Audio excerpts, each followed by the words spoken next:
I told everybody that I was going to give them the beginning, the end, and in between. And I ain't going to cut y'all short. I'm going to let y'all have it. So, crazy enough, when I was a young girl, I always knew that I wanted to be an entrepreneur.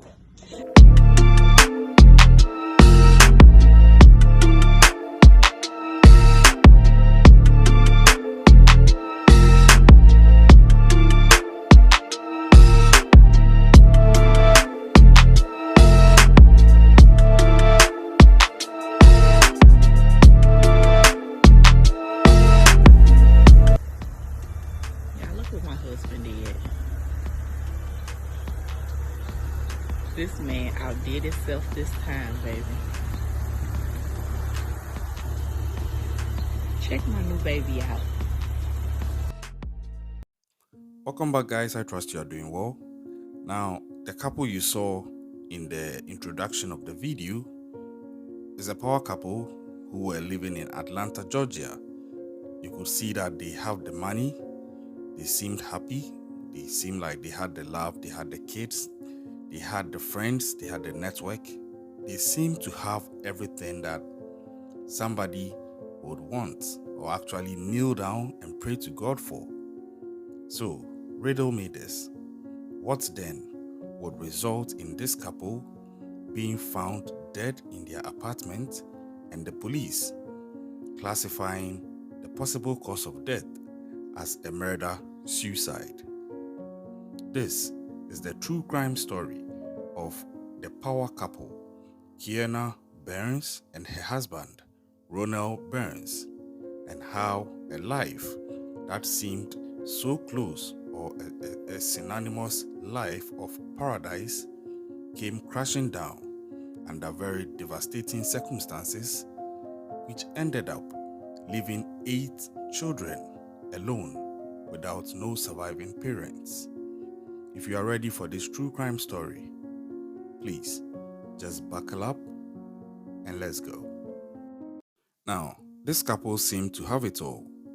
From the outside looking in, Keianna Burns, 44 years old, and her husband, Ronald, 46 years old, were known as an ambitious power couple, and rightly so. They had built several businesses from the ground up, and you could see that individually they were hustlers, and collectively they were even better hustlers. Now, the pair moved to Atlanta, Georgia earlier in 2021 with their 8 children, with the hope of expanding their business ventures and starting a new life. And that is how it should be in life, you know.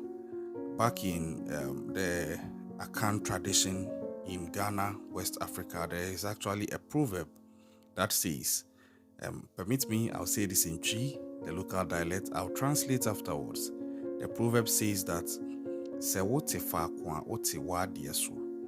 translated into English to mean that if you continue to stay at one single place, you are actually retarding your progress, because then you begin to lose out on the possibility of opportunities you could have had if you had actually traveled to the next place to see what is there for you.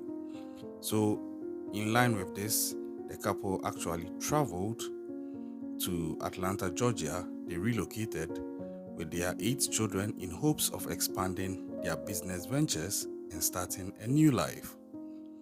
But unfortunately, on the 6th of November, their lives were both cut short, and we'll find out why very soon. Now, before making the move to Atlanta, the couple had been living in St. Louis, Missouri. And according to reports, it was there that they founded their first business of a sort called the For His Glory Ministries. Now, this was a non-profit focused on helping the homeless. And then they founded another business called Critique Designs Beauty and Barber Salon, and another one called sixfigure.com. Other reports also indicated that the couple also worked for an insurance company. Now, if you go on the Facebook page of the late husband, Ronell, he actually indicates that he works for an insurance company whose name I'm not going to disclose here. Now, when they got to Georgia, they were having this aspiration of building upon their existing business ventures and making a fresh start with their kids. And it's good to note that some of these kids are actually from previous relationships of the couple. And on social media, the Burnses certainly looked like they were doing well. On social media, you will see the wealth is there, you will see the love seemingly is there, you will see the happiness is seemingly there. But I've said this severally. Don't believe everything you see on social media. This is not to vilify them, no, but it's just to re-echo the caution that don't believe everything you see on social media. If you see people smiling and flaunting and speaking some motivational words, it's good, it's beautiful, but don't trick yourself or allow yourself to be tricked or deceived into thinking that they have a perfect life and you are less fortunate, because maybe you do not have that at the current time you are watching such videos. Appreciate the fact that some people actually have more troubles than you, but they just decide to be excited and positive. And aside that, some also come on social media with all their troubles, but they come and pretend and portray that they have a perfect life. But you should know what to sift out of what you see on social media, so you don't end up being influenced negatively and feel that you are left behind. I digress. Now, on social media, many of the couple's posts actually made their life together look very glamorous. And you would sometimes see them driving Maseratis, sporting Louis Vuitton accessories, some Timberland boots. This is beautiful, and it's actually lovely when you see a couple seeming to band together so well, even in public life. But then again, like I said, take everything you see on social media with a pinch of salt. Now, other social media posts of theirs also shared a sneak peek into their lives as a mom and a dad. And you would see videos on Instagram and Facebook especially of the dad, that's Ronald Burns, and his daughters and his kids, Keianna and her daughters and her kids. It's beautiful, but don't think that is the only thing their life is. Their life is not perfect. It will turn out that they also had issues. Now, in October, signs began to show that maybe things were not exactly as they seem to be from the outside looking in. Like I said, people have problems. Everybody is dealing with something. Don't ever think that because somebody is rich, they don't have a problem. Sometimes the rich man's problems are even more than the guy who is not even 10% up to the wealth of that rich man. So in October of that year, signs began to show. And this would come up during a Facebook live video when Keianna posted, which was dated 3 weeks before her death. And in that video, she actually hinted that she was struggling. I'm going to quote exactly what she said in the video, and maybe you begin to appreciate that everybody is dealing with one problem or the other. I quote, "Right now, my husband is at a retreat. I stayed back because we have our children here. However, I just hopped on here because you have to be prepared for life changes, no matter what it is that is taking place. I am trying to encourage someone because things in your life can change for the good or the bad overnight, literally. And if you don't feel like you are a strong enough individual, some things may take you out." Now, she would come back later to explain why she made this move. And she said that it had been harder on her since she moved from where she used to stay to Atlanta, Georgia. And the kids were also not taking it easy. She admitted that it took a toll on her and it was harder than she had expected. And these things were actually affecting her mental health. I continue with the quote. Like, real talk, I have some very positive people on my timeline and they help me through my gloomy days because, yes, I do have them. And I'm proud of her for admitting that she has gloomy days because, like I said, everybody is dealing with something. Honestly, if I'm being totally perfectly honest, I'm having one right now. And the reason I'm going live is sometimes you got to reach out and tell people that you need love, you need support, you need care. You just need a hug. And honestly, you guys, I need that. I need that right now. Now, I am no specialist, but this sounds more like somebody who is going through a lot. It sounds more like somebody who is dealing with something either psychologically or emotionally or both. It sounds like somebody who may be conflicted on an action. It sounds like somebody who is dealing with a problem. She didn't indicate in the video what actually puts her in this gloomy state. But then, she would actually come back and make a final post on the 6th of November. And in that video that she posted on this 6th of November, it showed that she seemed happier now and she was actually playing with one of her daughters. So people who were following her thought that, oh, well then, she's gotten out of the gloomy days, so we are good to go. But unfortunately, she wasn't. Because just a few hours on that same 6th of November, she was reported dead from a gunshot wound. How did she die? Now, we are getting to that.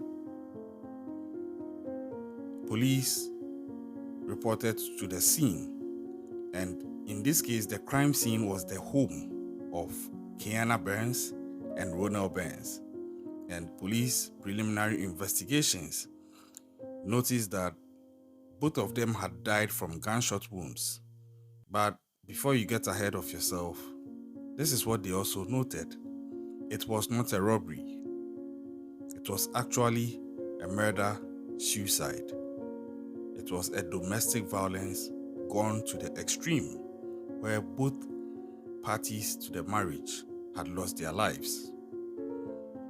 Apparently, Keianna Burns had actually shot her husband multiple times and killed him before she turned the gun on herself, and then she also shot herself.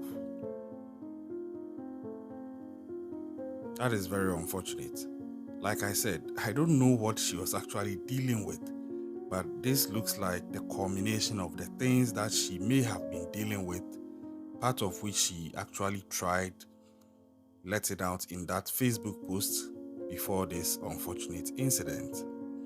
Now, even the police themselves were first called to the residence when the couple's teenage daughter dialed 911 from another location to report the domestic violence incident. But like I said, by the time the officers arrived, neighbors had gathered outside and said they heard gunshots coming from inside the Burns' home. So this death actually just shook the state to the core because these guys were popular. This was a very popular couple in Christian ministry, in philanthropic works, in entrepreneurial works. They go out, they organize programs, they speak to people, they inspire people. Ronald Burns actually had a YouTube channel where he was actually motivating and inspiring people to be entrepreneurial.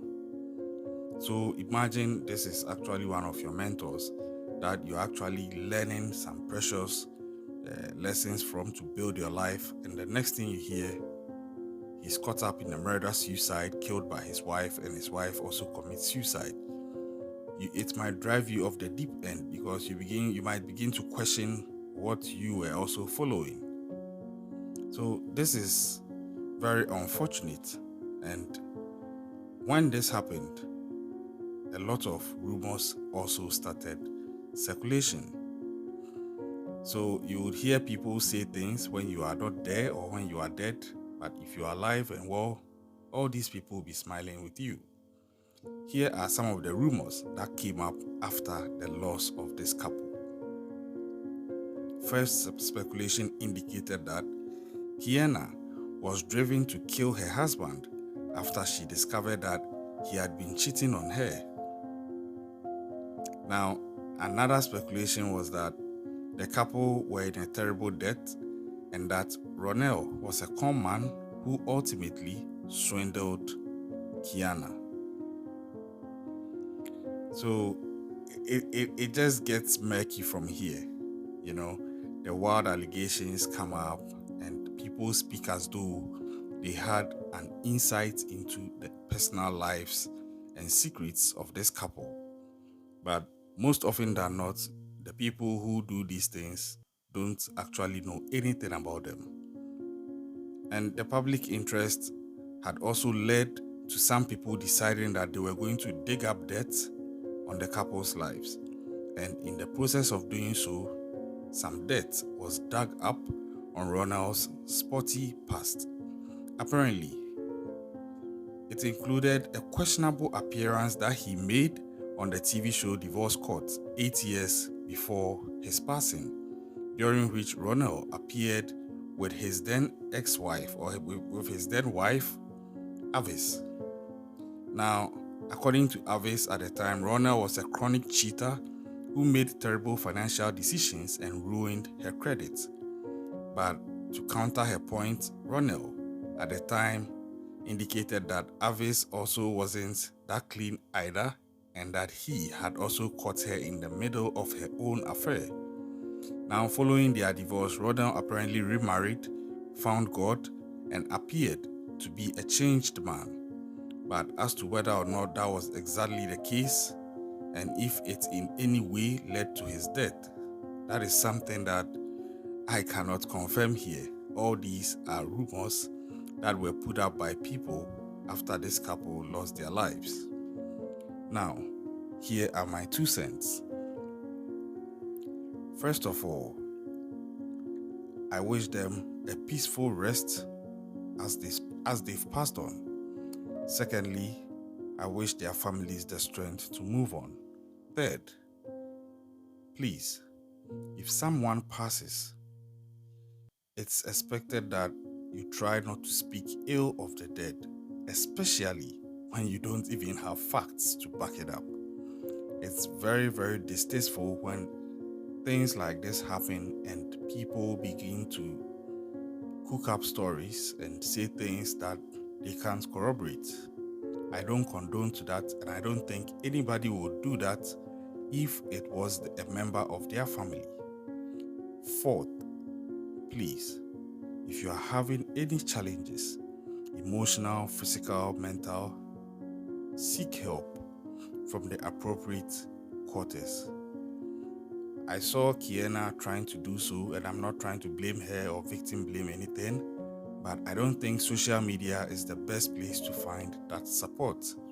There are professionals out there you can reach out to, and I know they'll treat you with all the confidentiality, the care, and attention that you need. They will support you through it, mostly successfully. Don't go to the wrong people, or don't think that you can get it all on social media.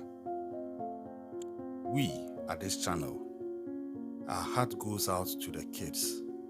When things like this happen, I imagine the toll it takes on the kids, because it becomes more like a legacy thing that they are going to have to live with. Their parents have gone through this, and it's in the annals of history on the internet, and any other place where information is kept, and they are going to have to live through life knowing that this is what their parents left them as part of other aspects of their legacy. It's not easy, and I pray that they have the strength and they don't allow this to shape their lives negatively. Now, I want to thank you for the support so far. Hit the subscribe button, share our video, put out our good works. It can change someone's life, I tell you. The feedback we are getting is so exciting, and we are proud to be helping people get more educated on security issues, self-awareness, and also the art of staying safe in these dangerous times. Leave your comments in the comment section, and as I would always say, keep an eye out and stay safe out there. Catch you next time.